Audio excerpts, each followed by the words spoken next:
Welcome to the Growth Boss Podcast, where we seek out the secrets to high-performing campaigns from some of the smartest marketers in the world. I'm your host, Jared Smith.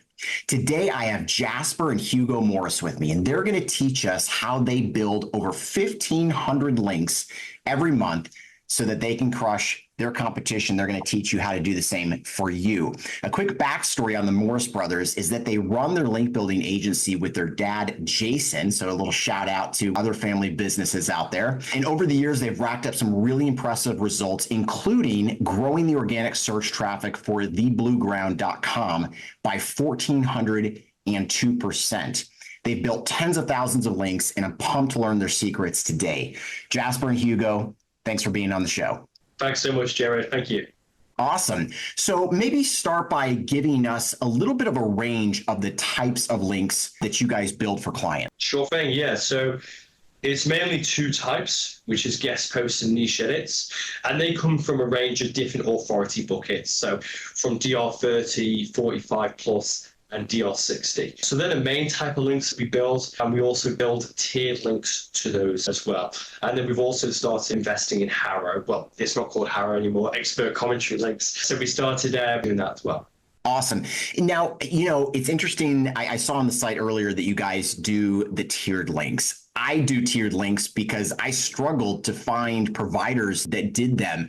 Can you just give a little bit of kind of backstory on what a tiered link is, how you guys build them? Because it's something that, honestly, I'm putting together kind of my list of 2025, kind of tactics for SEO. I don't hear a lot of people talking about tiered links, but I personally think they're really important. Maybe you guys can touch on that a bit too. Absolutely, yeah. They are so underrated, I think, tiered links. And what they do is, let's say, guest post or niche edit, they help stop being an orphan page. So essentially a page that has no other links going to it. So to break that down, a tier 2 link is essentially a link going to your guest post or niche edit that you've built. And a tier 3 link is just one below the tier 2. So it's tier 3 going to the tier 2, then going to the tier 1. Mm-hmm. So we have our own network that we have, and essentially, you can use PBNs. That's probably what most people use.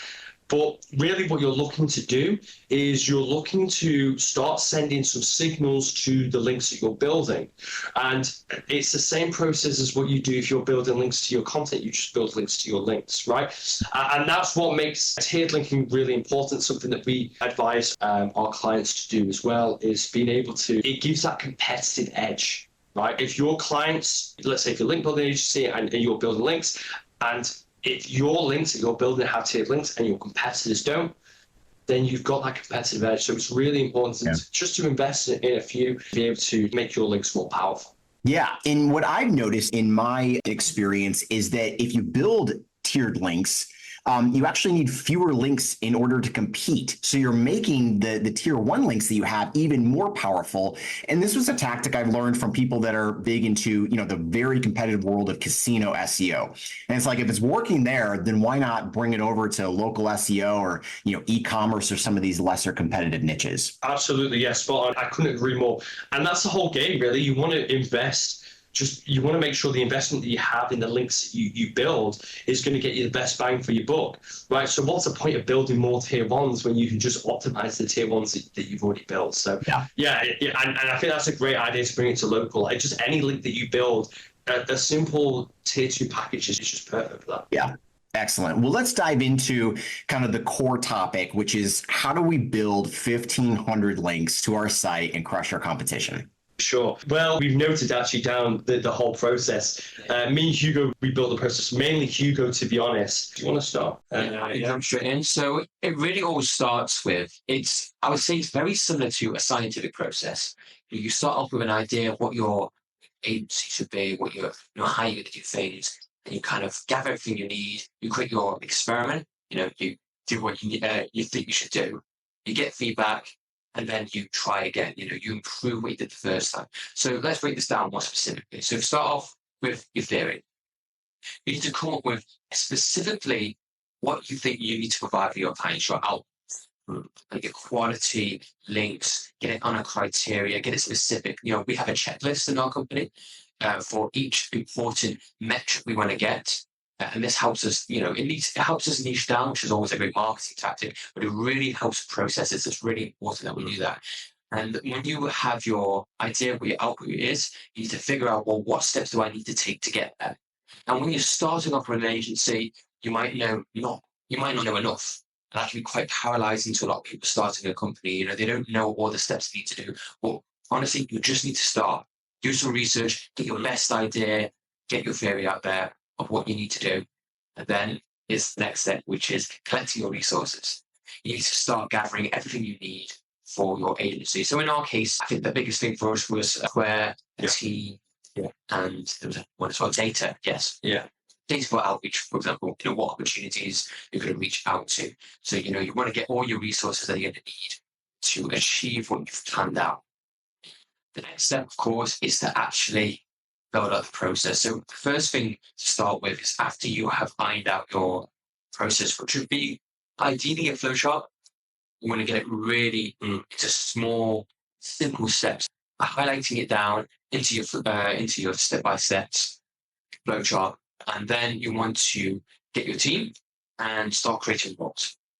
So you need to start creating specific roles to do this process. Now we have 4 factors for doing this.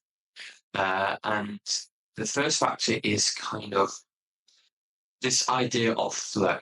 So I was quite influenced by Japanese manufacturing with this idea here. So he read all the books on Toyota and how Toyota do all their I love it. Yeah. Yeah.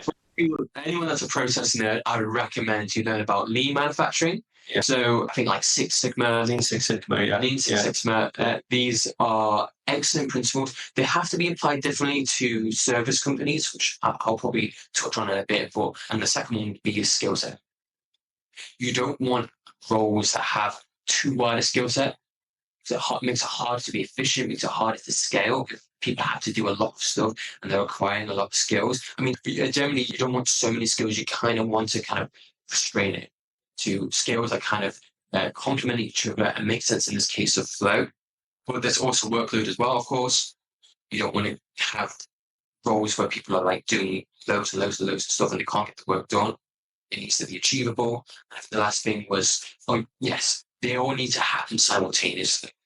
So here's how we've applied that to our business. I'm just going to pause there. That was a lot of information. Yeah. And I knew as soon as because he loves this subject so much, right? I knew as soon as he's just going to go full at it because he just loves it so much. Is there any questions that you've got just in between that? No, that was really good. I'm enjoying it because, this is a completely different skill set than what I have. I'm much more big picture visionary, and I have to partner. I have to have people on my team that understand more of that down, nitty gritty type of flow that is just, it doesn't come natural to me. So no questions just yet. Before I explain how we've applied these specifically to link building, I think I'll continue on with the theory. So we apply those 4 principles to creating roles.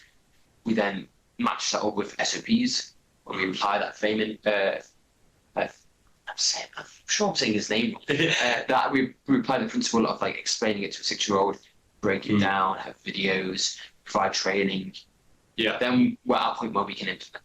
And we've highlighted what people should do, how they should do it. We've assigned the roles. Then we can start, getting people to actually work. And from that point on, you're going to need to set up a monitoring system.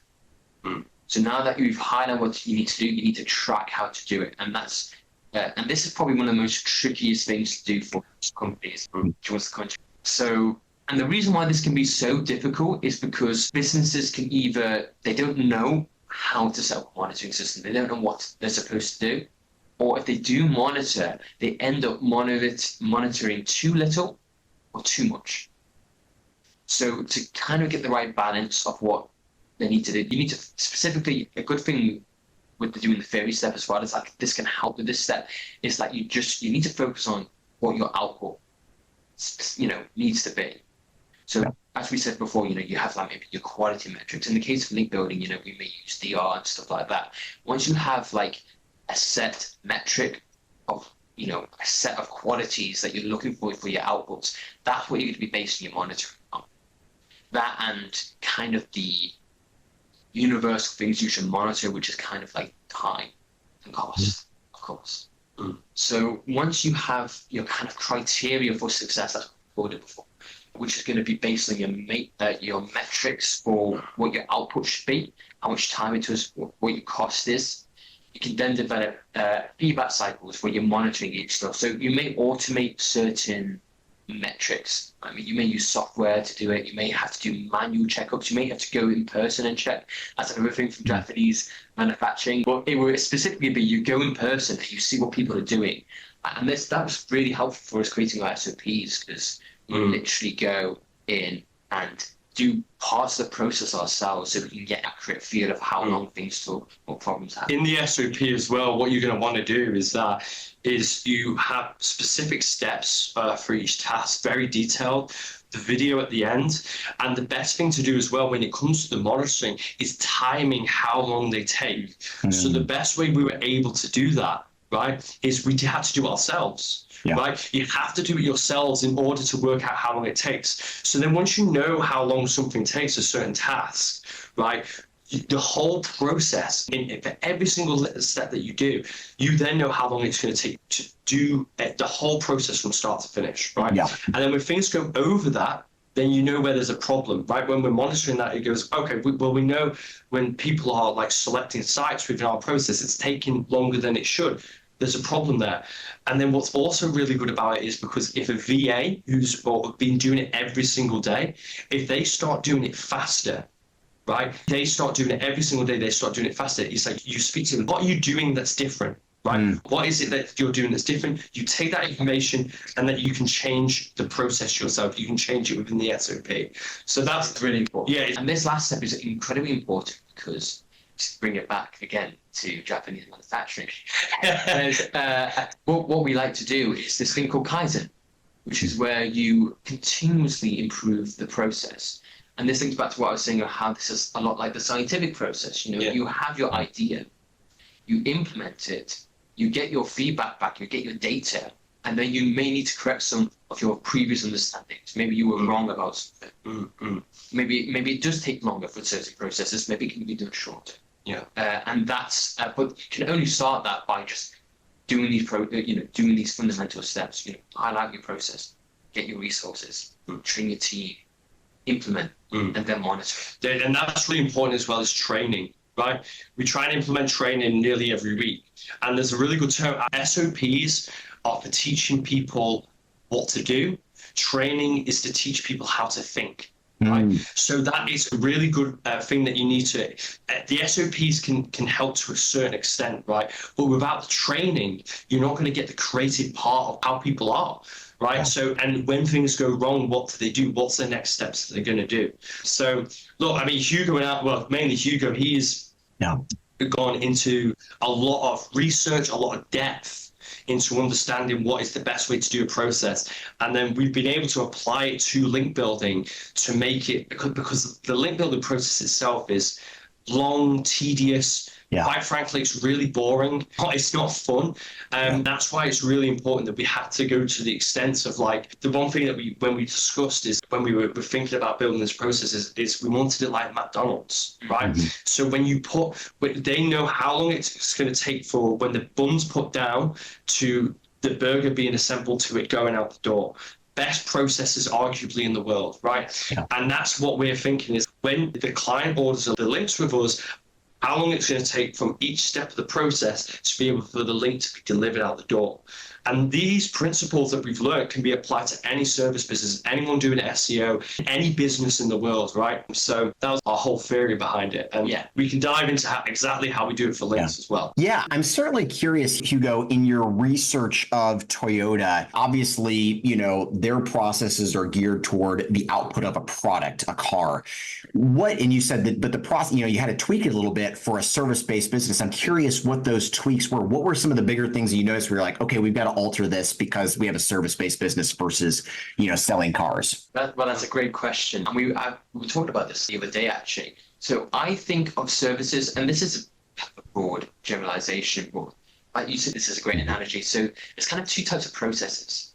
For manufacturing, or like McDonald's, you've got your fast food processes. You have a fixed input and you get a fixed output, a predictable output, you could say. You know, in fast food, making hamburgers. That doesn't change unless you can change specifically, but it's predictable. Maybe you remove the cheese. Yeah. Maybe you had extra. All of that can be very predicted, and as a result of that, you can easily create a process to scale that out. Mm-hmm. You have other processes that often is the case of services, and that's what I call carpenter's processes. And this is where it's normally a highly skill-intensive discipline, where the input may change and the output changes as a result. So maybe a carpenter may be asked to make a table. Maybe they're asked to make hundreds of tables throughout the course of their life, but everyone will be different. Because every client wants a different type of table. Mm-hmm. They may want it with a different style of wood, a different design. And as a result, it's very difficult. You can get broad principles, but it's very difficult to apply some of these concepts to a carpenter process because it changes all the time, the outputs. Now, there is a way we got around that. And I think the biggest thing was that one is the advantages with link building. There is a case that there is more objective metrics that people use. We have industry standards. Yep. Which does make things easier. DR, relevance, stuff like that, traffic. Traffic trend, stuff like that. That does make it easier. And from that, we were able to niche down. Niching down is really important for this, because by niching down, you're kind of limiting your output to your service company. You may still get variety, and it can be more predictable. In the case of link building, you kind of have to find the parts of the process that can be made predictable, and maybe niche down, control that output. So with our checklist is one of the ways we are able to kind of control these changing outputs. We're like, okay, this is what we're going to get, and that directs our outreach to who we're going to, what sites we're going to use, which can allow us to, systemize that. And then everything else can be systemized as a result, because we have that kind of, where it's specific in what we're trying to produce. Even if it is varied, it is more predictable than having just using anything, or just focusing on maybe one or two metrics, just like maybe on DR traffic. Is there anything to add here? Yeah, I think you just have to you have to systemize the variance, right? It's like if statements, right? So if this happens, then this happens, right? Mm-hmm. If this happens, then that happens, right? And that's what we've had to do for every single thing. And the only way we've been able to do that, really, is because we build 1,500 links a month. Is you learn from the variance, right? And then you're able to apply that to help you build more. The same fundamental principles and process that we had when we were building 100 links a month years and years ago are still the same, but we've been able to change and adapt to those variants so it's easy to scale each time, right? So there's probably stuff that we're going to learn in the next 3-4 years that's going to help us build 5,000 links. Right. Yeah. So and that's the key, is the adaptation to that as well, I would say. Yeah. Absolutely. Sorry, mate, but you triggered a thought there. So one of the things I think can make this easier is maybe if you're a service company watching this, you can look at what people frequently order from you. Like, what's the most common things people ask? You build a process around that, and then you look at the most frequent variants, and then you can consider that into your process. Yes. And maybe the more obscure stuff, maybe you could just say, well, we don't do that. Yeah. And just refuse to do it. Or if you do, you can maybe, if you are continuously training as well, you can have staff that can be adaptable and kind of go outside the process. Yes. And I think you've actually made a good point with, is that a lot of businesses, service-based businesses, they try and do everything, right? Yeah. They try and do absolutely everything, and that's the reason why they can't scale as well as they want to scale, is because they're trying to do too many things. It's like building a new process every time. Yeah, right. Yeah, and then trying to adapt and change. I think that's a problem a lot of service-based business have, is they try and do too much. And they try, even when the clients ask them, we've had to reject clients from certain industries and stuff like that, or just that are looking for certain things with the links. It's like people sometimes ask us, I want to check the links before you place them. No, we're not going to do that. We'll replace the link for free. If you're not happy, we do that as a guarantee, because it doesn't really happen often. But it's like, if we involve that into our process, then we won't be able to build 1,500 links a month. Right. All of the clients. Exactly. We've got to be able to say no to some things in order to still produce quality at scale. Yeah. So one of the things you guys mentioned is that you build your SOPs for, for your VAs to understand the process, but then the training side is teaching them how to think. How do you do that? How do you teach them how to think? teaching people how to think is specific because it's all about focusing on what's called I can study, and it's all about teaching something called higher order thinking, which is all about evaluative skills and analytical skills, and that's essentially about getting people into the mindset of focusing on what's important, focusing on how the information relates. So to apply this more specifically to, because that's it's kind of vague to say this. For us, the most important thing is quality. We want to produce quality for our clients, and it's teaching them to understand, well, what is quality in links and websites, because then they can be adapted to different clients that come on, because they understand the theory about why they have certain needs. It's also teaching them why we do stuff in our process. Sometimes you can highlight a process and be like, "Oh, just do that, no questions." And that can not only be invalidating to the staff, it can also sometimes I've noticed, especially working with our staff, sometimes they can go off the process, and I find it's because sometimes they just don't understand why they had to do certain steps. It's not because they're being disruptive or disrespectful. It's because they don't understand. They're logically thinking based on how they can do things better, and they go on their own. Well, maybe realizing there's certain things that the system already accounts for that they don't need to do. So I think teaching them how to think is really focusing on what the important points are. And to think important. And the way I think you teach them as important is the effect that it will have when they don't do something. So for example, if they don't do something and then it affects a client, then what you say is, look, this is how it's affected the client. This is the conversation we've had with them, right? And now this is going to affect, what we're going to do here. And once they realize, oh, this directly affects, because we'll even talk like this affects revenue, right? When you do that, this affects revenue, and this affects, obviously what's going to happen with the business, right? So that's really important as well, is to actually lead them down the process of what happens when they don't do it, or they do something, and that's then they learn, then they see the importance, and especially if you can have it to a direct effect of them. And that's not me saying, well, if you don't do it, you're going to get fined, because we don't do that. But it's the actual effect that it has on the whole business and the client itself, and that's the best way I think we found that VAs can learn is that direct effect on themselves, on the business, and on us and on the client. And once they understand that, like sort of emotionally, they remember that a lot more. That's a great point about importance is always about cause and effect. That's principle. For sure. I like how you focus on the client needs, and I just focus on systems. That's perfect. Exactly, and that's what can make a great partnership, is when you have really complementing skill sets. So that's awesome, and I love what you guys shared about the values driving, how people think, because we had an incident actually earlier this morning in one of my companies, and the top of mind thing for the employee was not the core values, and I think if it was the core values for the company, this situation wouldn't have happened, because it was something outside of our SOPs. He didn't say, okay, let me look at this through the lens of our core values. And if I do, the answer will become clear, because it would have.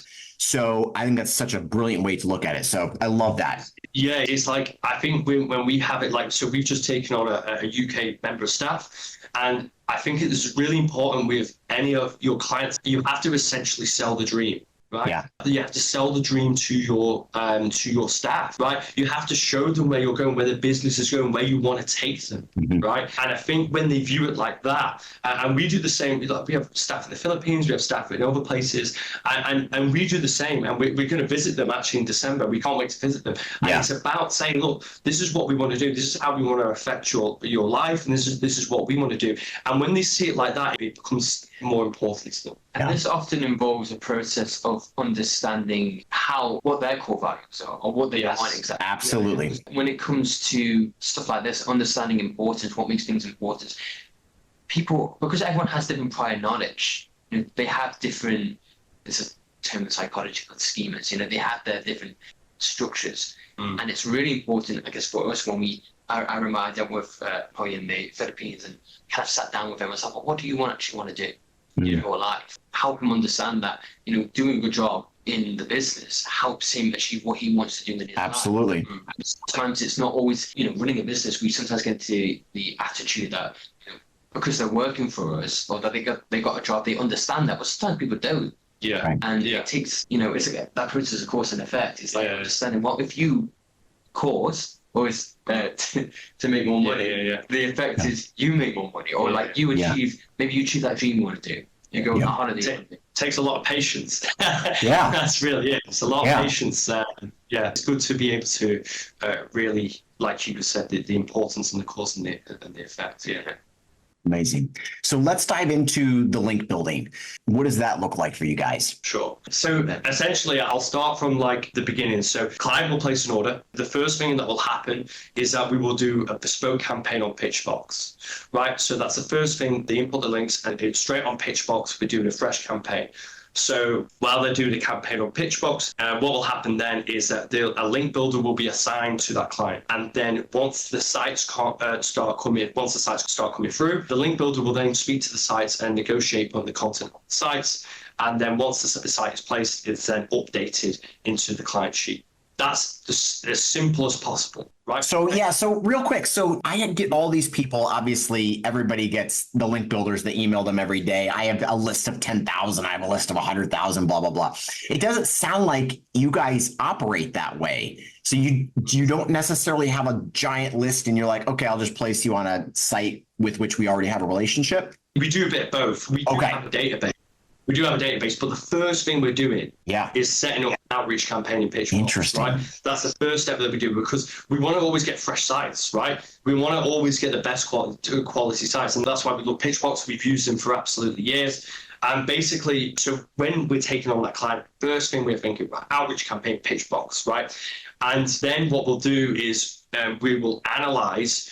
So we'll take all the metrics that they're looking for, all the metrics that we're looking for, and then we'll go through our sort of database, any sites that we've achieved for the outreach, and then a link builder will then go build the links, right, based on the sites that he has available to them, and then that's how we build it. But that's as simple as possible. Yeah. When you go into it, there's automations, there's the flow processes, there's individual roles that people are doing specifically all the time, every single day, to be able to see, like, the most important part of our job is data, right? Getting as many sites as possible for our client.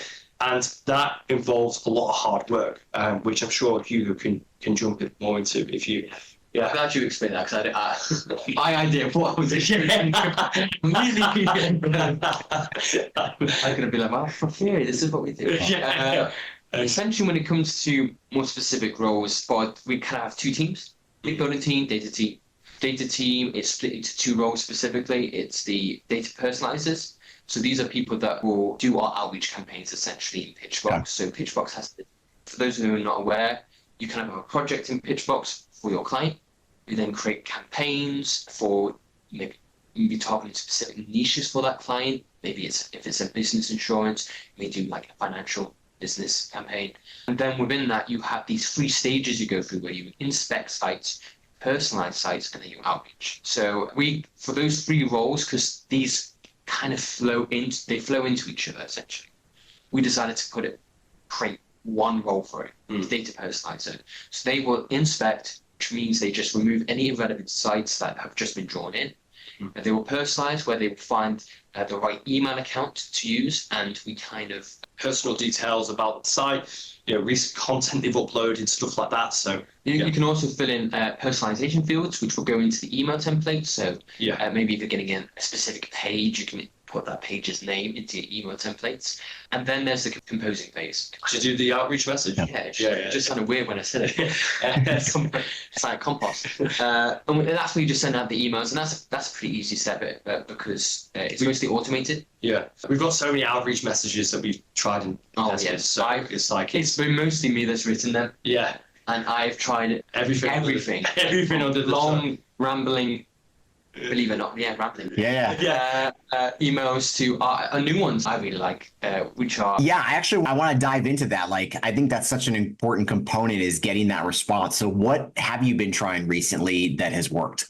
It's interesting. There's 2 new approaches that I've been trying. So we based a lot on Hunter. They came up with a really cool email. So essentially we started off with like just pointing to a competitor article that's out competing them. But the site we're reaching out to will say, hey, you're being outcompeted by this person's article. Here's an article I've written. would you like me to write you an article based around that topic? Yeah. So simple. And that's like 3 lines. So the value basically is like, you know, they see their competitors, right? And they see this piece of content that's outranking and the traffic that they're getting. And Hugo's like, well, we'll just write the same for you. Yeah. And they're like, sure. So I love it. Just on 3 lines, and shorter emails, just get straight to the point works the best. Yeah. The second one, which we're trying out, which is a new one, is for article rewrites. So this is my way of doing a niche edit. So we would take an article and say, hey, your article has been outcompeted by this article. How about I rewrite it? Yeah, it's 5 years old now. You know, let's refresh it a little bit. Let's refresh it up. Yeah, refresh it up using, you know, we mentioned we use Surfer. Surfer SEO, yeah. Surfer SEO because, you know, it's a good tool. Yeah. It's a great tool. It's quite well known.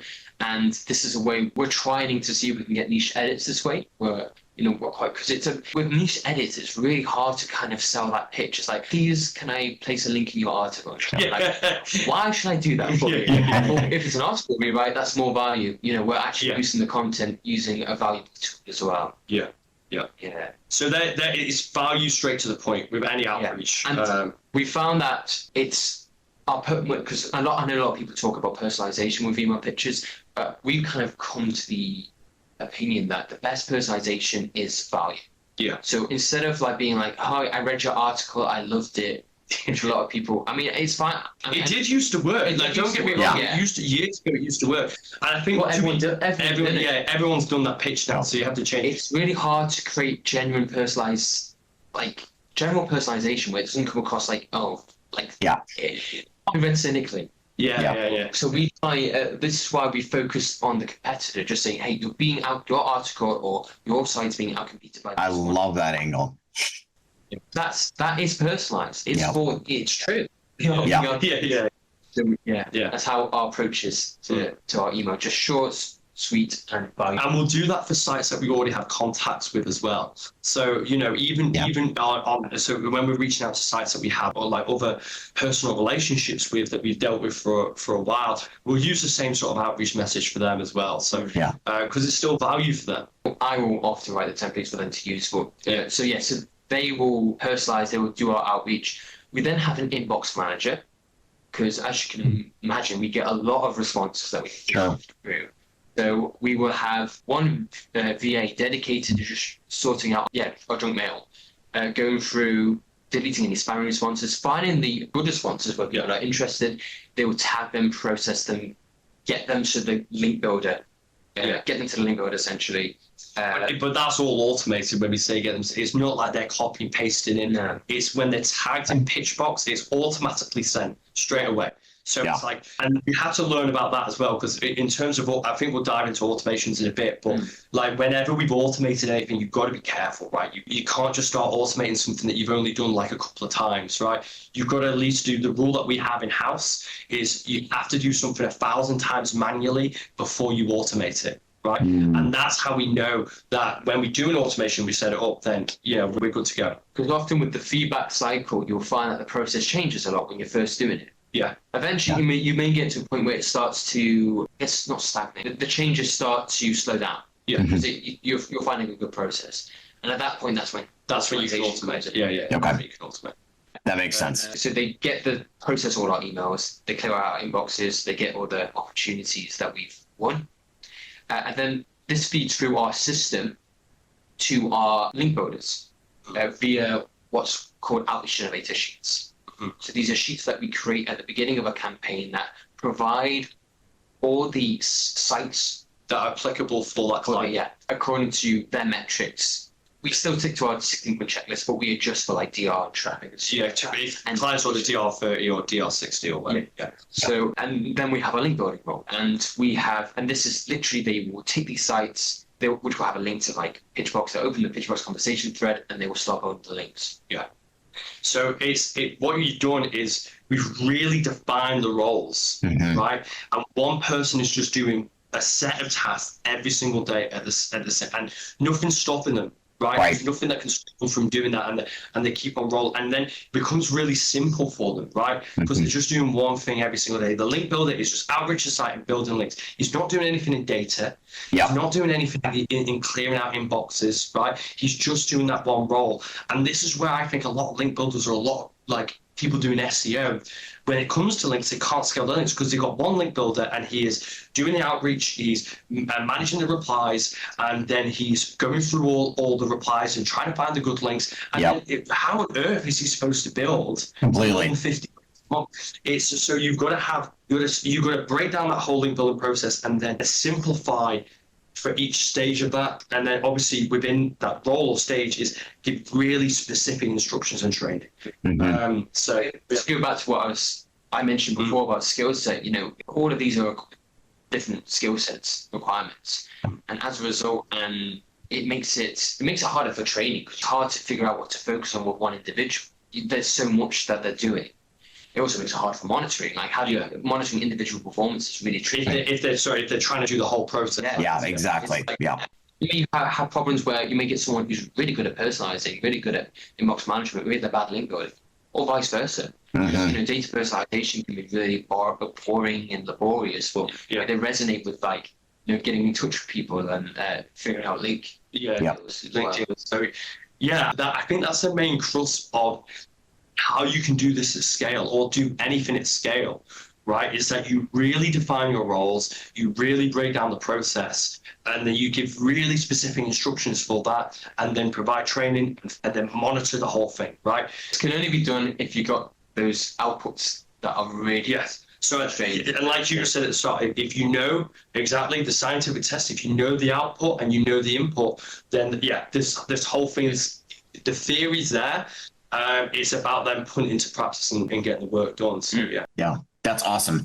I want to dive into a couple questions specific to the link building, metrics and what matters today. Obviously, one of the benefits that you guys have is you get a lot of data back on what you build, way more than any guy like me who just runs, one website. I get a very limited data back on, okay, let me get some of these links and some of these links and see what works. Maybe it worked this time, it didn't work next time.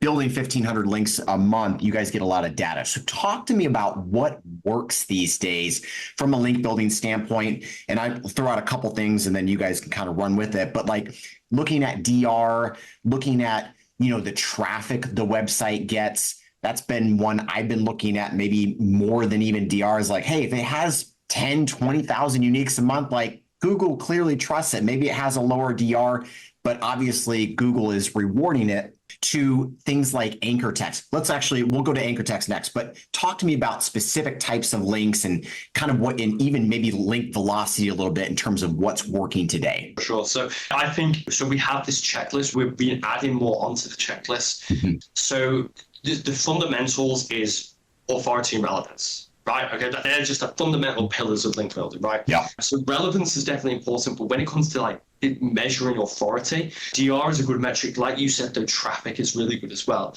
And we break down traffic into different sort of three sections. The amount of traffic, where the traffic's coming from, and the traffic trends. Right.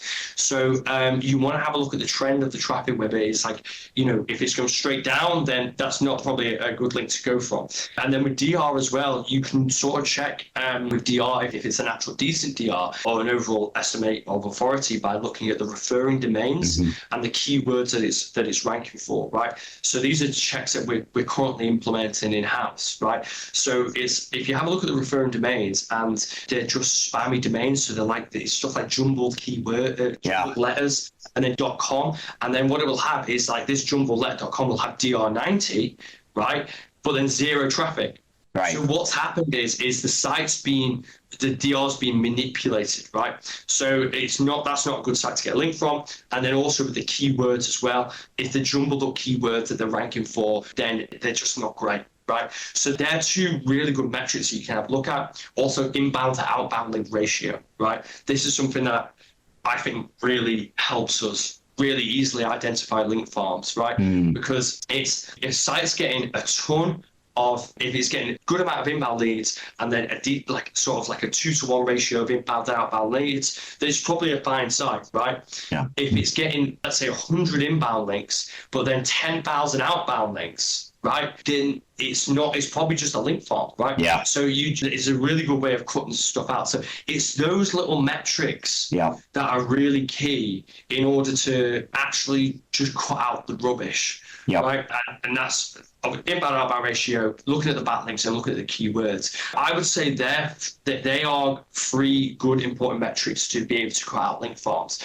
Because even so, like, you can build a link on a super relevant site that just has 1,000 traffic and it's maybe DR30, right? But it's super relevant. And if that's a genuine site, it's not got spammy keywords, it's not got spammy referring domains, it's a genuine site owner that is just doing a good blog site, it's getting good traffic. That's a good site to get a link from if it's got relevant traffic, right? If it's actually ranking for relevant keywords that you are wanting to get links from. So it's being able to distinguish the little parts of the data that you should go through. Speaking of little ones, there's stuff also like SSL. Yeah. Even small stuff like that, because it's surprising how many times it can sneak in. Yeah. You get on a site, it looks great. No no certificate, no security index. Yeah, in non-index sites and stuff like that. Using spammy keywords as well, like right for us. Yes, stuff like that. So, but yeah, I think it's those sort of checks that are really important and that really set you apart. And then it's stuff like we mentioned earlier, building some tier 2 service links or getting really good thing that we try and push it a lot of the time. We can't always get it, but we always push and we get it a lot, is that we get the site to internally link to your guest post on niche. Right? Yeah. So we ask other people, we ask the site owner, to individual pages get to internal links. Those sort of key things are really important to help qualify your link and actually build a quality link. Yeah, makes sense. And what about anchor text these days? Obviously, again, building a lot of links, what works in terms of using maybe more keyword rich anchors or more branded anchors. What do you guys find works today? And I would be curious if you could break this down between really competitive niches, the CBD, the casino type niches of the world, and then the lesser competitive niches. Sure. So the general rule of thumb that we have is that if a site's quite new, right, we will go for some more keyword-rich anchor text, right? So if the site's new, we'll go for a keyword-rich and to let Google basically know what the site's about, right? Okay. If you're starting to build those initial links. When the site becomes more established, right, and it's actually ranking, we go for more branded, right? And I think that's really important, especially with the latest update. I don't know if you saw the new video from the new Moz article, and Matt Diggity did a really good video on this, right? And it was about branded search traffic. Yeah. Google's gone more towards brand, right? And I think when the site's more established, play it safe, just go with a branded anchor. And we think that is the test that we've done and how we've done that. It's worked really well for our clients. And I think that can work in all niches. It's CBD for casino, branded anchors are still good. I think if you're trying to target a specific money page, you can always go competitive and keyword rich as well. But I wouldn't be spamming it as we used to do.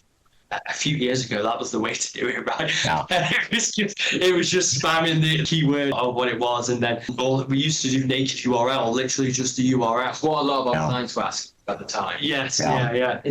Industry standard, really. That's what it used to be. So I think the branded anchors, and especially branded anchors to the homepage, right? If you're building like say niche edits to the homepage, branded anchors, I think that is the best thing to do. If you are going to target some more specific pages, some more money pages, I would do a split, but I would still have, from the tests that we've done, we're still using more branded recently. So yeah, that's what we're doing currently.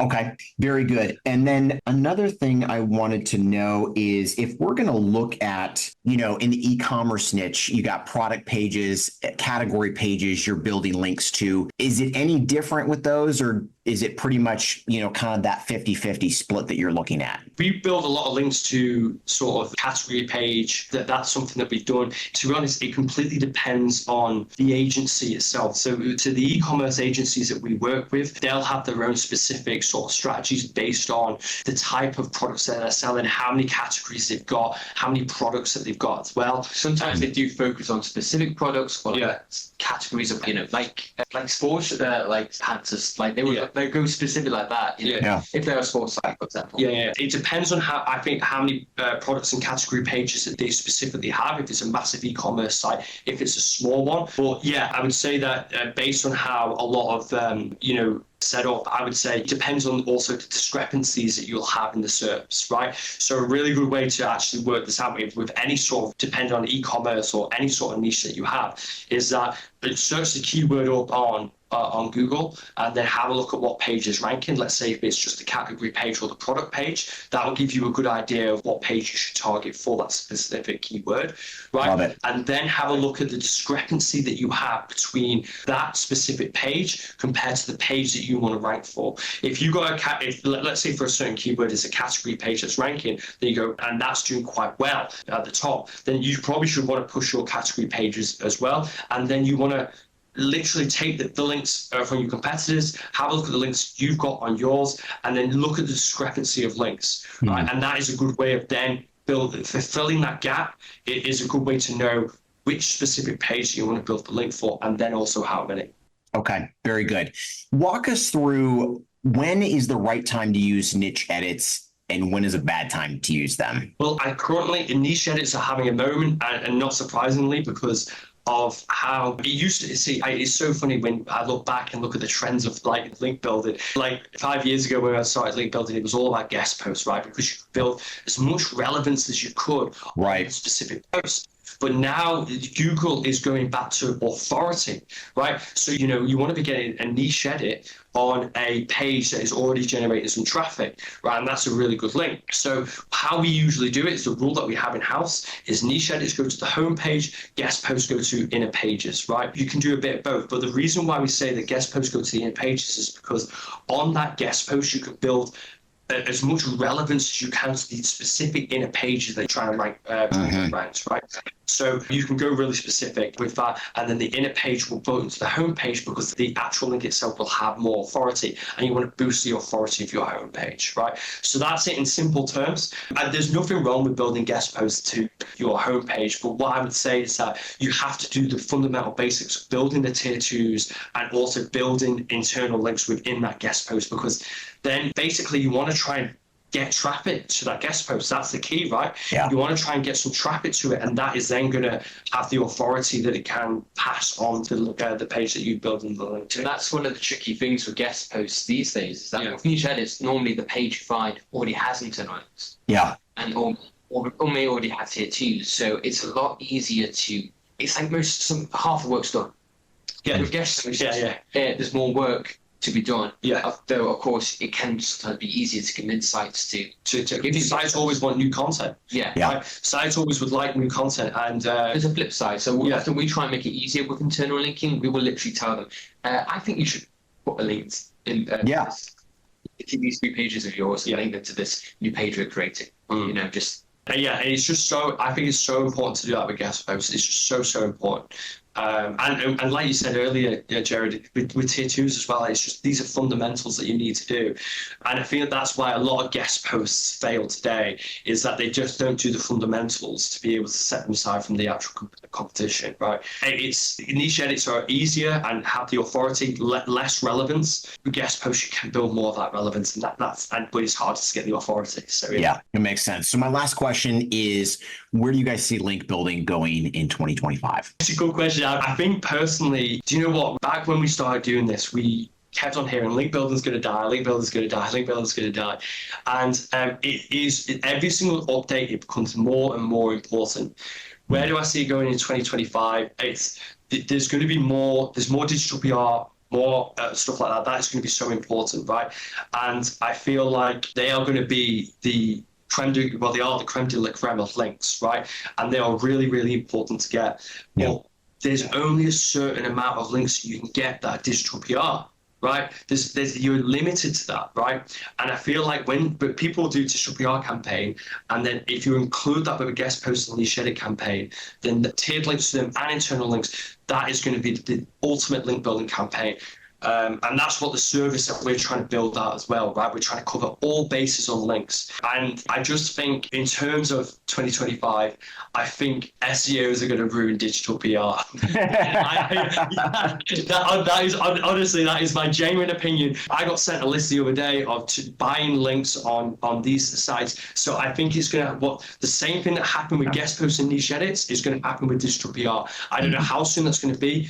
Guest posts and niche edits, when you first do outreach 7, 8, 9 years ago, you could get loads of links for free. It was great, and it was genuine outreach and doing that well. I remember when I started doing the business with Dad, it was rare to have to pay for something. Yeah. We were like, my dad, he was like, okay, we're not going to do paid guest posts, stuff like that. You know, we want to keep overheads. Yeah. So we're always going to get free ones. And I remember it was like starting off. It was like, this is really easy. This. Yeah. And like reach out to people, and they were like, yeah, it was a guest post. And how that changed. SEO's ruined it. Yeah. But it's part of hustle. It's just business, really. Supply and demand. But I think that will happen with digital PR, and then it will just become the same cycle of just trying to get the best links possible. I do think things are definitely going more towards brand, right? More towards brand. This is what we're trying to do as a business ourselves. We're trying to build the brands, you know? And I think link building is directly affected from SEO. So I feel that businesses that could just rely on SEO, that's gone, like affiliates, stuff like that. So therefore, I think link building itself will only be specific for certain niches. And link building will only be specific for like competitive link building for certain niches, right? And that's where I personally see it going, like e-commerce, like, you know, like insurance, stuff like that. We've got massive insurance clients, right? That's really competitive in the space. Sure. And that's how I see SEO it's improving. I see SEO as ruined digital PR, and I see link building going down to less and less niches as SEO as a channel changes for how businesses operate. Love it. Hugo, any thoughts on your end? Not really. One of the things I do wonder about is how GTPs will change search. I don't think it's going to ruin link building, but I do think we might see Google release an update where they account for people using GTPs, you know, especially as they grow in use, because they're so convenient. So it may be that, and because it's such a new technology, it's hard to predict. So it's not like I can give anything specific, but I do have a feeling that, you know, stuff like ChatGTP, they're going to change. I think Google will change its algorithm to account for how these GTPs work. I don't think it's going to ruin link building. Link building is just an intuitive, logical way of assessing value for sites. But it'd be interesting, it'd be really interesting how it changes stuff. If it ends up flipping back from brands, if GTPs end up having maybe biases towards them, that could possibly happen like in a few years' time, I don't know, or maybe it might cement their influence. Yeah, I think we're coming out the golden age of link building. I genuinely do. I think we're coming out that golden, like it was still in it. Links are really important, but I think, you know, before the health content update, like everyone needed links, right? But now people's strategies are changing from even an SEO point of view. And, you know, I think things are changing for that. So we'll have to see. It's exciting though. Yeah, it's exciting. It is. It's exciting. It is. Absolutely. Agreed. So what is the best way for our audience to connect with you guys? Sure. So myself on LinkedIn, that's just Jasper Morris. And then we have the Profit Engine Instagram and TikTok account. So we've been producing, I don't know if you've seen, but we've been producing a lot of like family-based skits on there. And then you have the more serious content on my LinkedIn. And then I've got an Instagram account, Jasper.Morris98. So that will have more stuff like that. So we have like a lighter content on our business page, and then some more serious, helpful link building stuff on mine. So I do have a LinkedIn as well, but not been very good at it. He's reading too much on Toyota, right? He's just reading about Toyota and systems. He's got no time for that. I did try it for January. I was like, I'm going to produce content every day. That lasted for a week. Yeah. I'm going to try and get better. Well, thank you so much, Jared. Awesome. We really appreciate talking to you. Yeah. Thank you guys too. Have a great one.